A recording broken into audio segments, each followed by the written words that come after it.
Good morning, Kevin. Hey, Earl, great to see you as always. Absolutely, my friend. Happy Monday to you. Hope you had a great weekend. It was a great holiday weekend. I spent most of it up in Pittsburgh. One of our kids, our daughter, is going to school up there, so we took a trip up to visit with her, check out her new digs. Where she lives up in Pittsburgh, away from home. So it's nice. Yeah, we saw some great fireworks. Got rained on. It poured like 20 minutes before the fireworks were start to begin. But it rained for 15 minutes, just enough to get us drenched. Yeah, that's strange. Same thing happened here. A big storm came up right before dark on 4th of July, poured down raining, a lot of wind, craziness, and then it just went away. Yep. So I don't know. Hey, you know what? Life happens. Can't stress about little stuff like that. Just made it more memorable. That's it, man. That's it. Glad you had a good time. Glad you had a safe trip, Yeah, man. So while we were out playing and celebrating the birthday of America, what happened in real estate? Oh, man. In the real estate world, things continue to turn as the world turns in regards to real estate. But we, as you guys know, 4th of July, we went into a new month. So now we take a look back on June, kind of take a look at some of June numbers. Some numbers that I had here. Because we always do things in retrospect. We look back, to the month previous. In regards to June 2024, we had actually new listings. We had 2,612. Now that sounds, hey, that sounds pretty good. Sounds like a big number. It does. It really does. However, it's actually short by about 140 from 2023. Yikes. So that 2023 was short. Yeah, 2023 was one of the record low, years on record. But yeah, we're about 140, 150 shy of 2023. Which still lets you know the inventory situation that we're in, because inventory is super low. But there is, more properties coming to the market as they slowly trickle in, just not to the same level. Active listings. Now, this is where we see a little spike. Active listings in June 2024 were around 3,700 compared to the active listings in 2023. As of today, looking back in June, we're about 1,000 less. That's the weird part. So you had more new. So in 2023, we had more new listings come to the market. But as far as, like, say today, looking back, they weren't active. So either they were moving really fast off of the market because of whatever situation, or things were kind of just balancing out there. But I thought that was very, very interesting. Also, if we look back June 2024, the average days to sell in 2023 was actually 21, and let me give a little context here. The area that I'm talking about is the greater Hampton Roads area. So it includes all 7 cities, but also like Poquoson, York County, Williamsburg, as well as James City County. So in 2023, 21 days was the average market time or days to sell. And here in 2024, that's went up 4 days to 25 days. Now, is that day from listing to it's closed, or listing to it's under contract? Listing to under contract. Okay. So and that's a little strange too, just because nationally, I think we're about 35 days. If you look at things nationally, it's about 35 days. Locally, we know real estate is local. 25 days is our average for the greater Hampton Roads.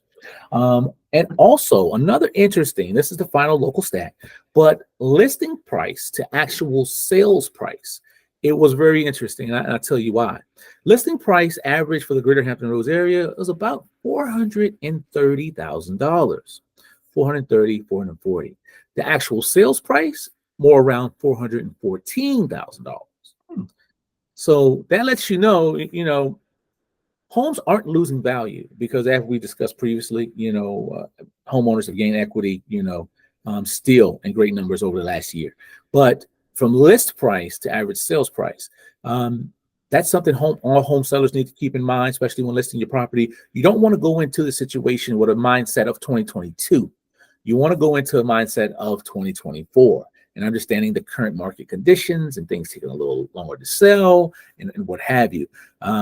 Because if you popping out and you hit the market at the highest price, and then you have to sell in the market 2 to 3 months, trying to sell your home, or wind up having to cut it or reduce it, you actually have less buyers interested because they're thinking to themselves, hey, what's going on there?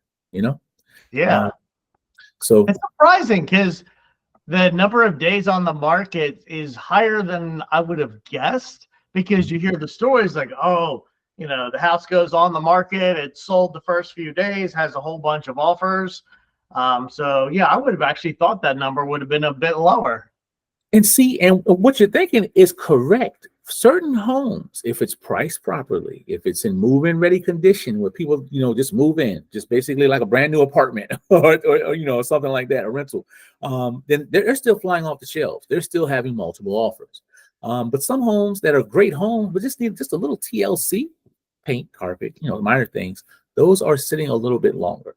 And though that could be contrary to the fact that maybe they're on the higher end of the price range right now. Yeah, there's probably some opportunities there.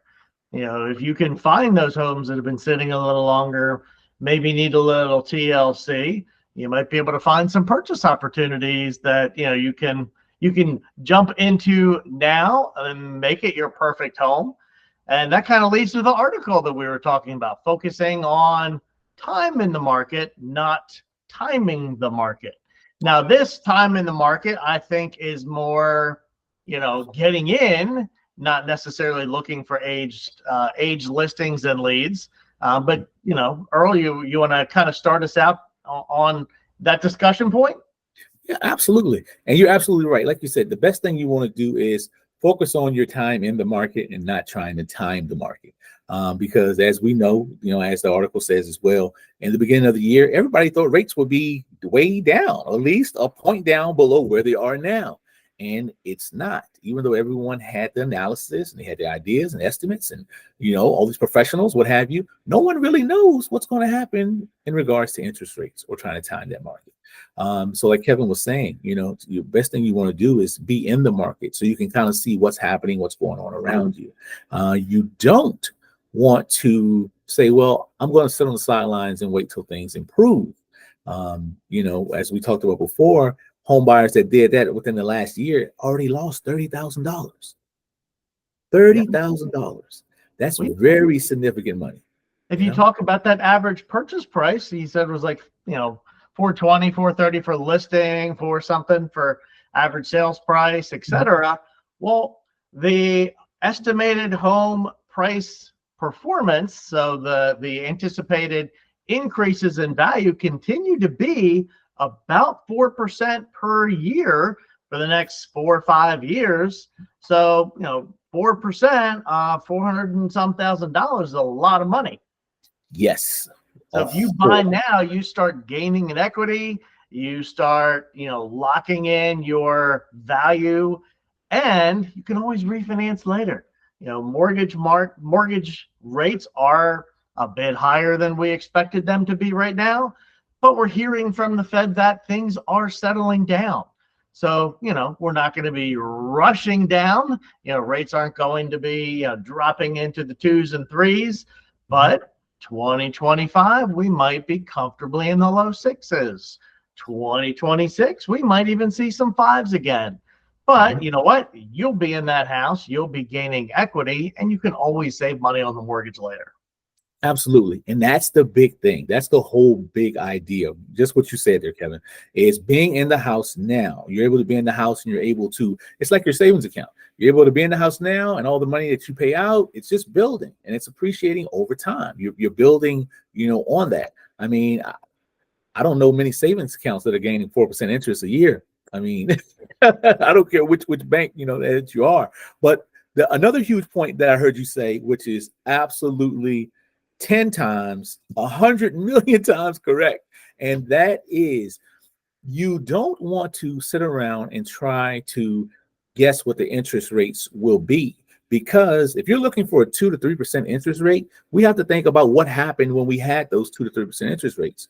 2008, great financial crisis. Nobody wants to see that type of stuff happen again. 2021, 2020, 2021. a pandemic. We had to have astronomical things happen in order for rates to dip to 2 or 3%. It's just not realistic in normal times. I think more people would like to see normal times. People have their jobs, making money, being happy, not sick, not cash strapped or financially strapped, and be able to, progress along, in a positive fashion, which rates will stay around 5 to 7%, which is typically normal. I think we kind of just got a little bit spoiled from seeing the super low rates, during those times. Yep, we did.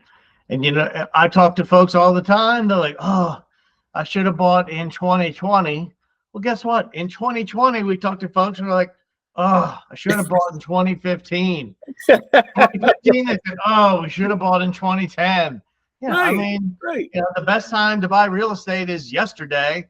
But yes. if you can't buy it yesterday, might as well do it today. Yes, absolutely. And that's the thing too. It's not like, it's not like we're here like car salesmen. We're not talking to you all in regards to, oh, we need to buy a house because we want to sell or make money on a product. It's actually benefiting you, because if you're not buying a home, or if you're renting a home, you're paying off someone else's mortgage. You help them gain extra equity, extra money in their pocket when you could have put it into your own. That's just it. But it only makes sense if it makes sense for your situation and what you need right now. Yep. A recent survey by bankrate.com reveals that home ownership is still the biggest part of the American dream. Their results showed that 78% of people said owning a home tops their list, surpass all other milestones such as retirement, having a successful career, etc. So owning a home is still the American dream. Yeah, absolutely. Like I said, for more reason than one, not only, having a great place to raise your family and call a home, but also as an investment if you want it in the future as well. It's a great building block for building that long-term equity, that long-term financial freedom. Yeah. So, hey, man, people want to learn more about how to get started in the home purchase process. How do they find Earl? Well, they can reach out to me at 757-871-4167, or reach out to me at my website, which is earl.belltowerrealestateteam.com. And you can find me at loanswithkevin.com. Sounds good, buddy. Well, hey, man, hope you have a great week. And next week, same time, same place. Sounds great, Earl. Looking forward to it. All right, Kev. Have a great one. You too.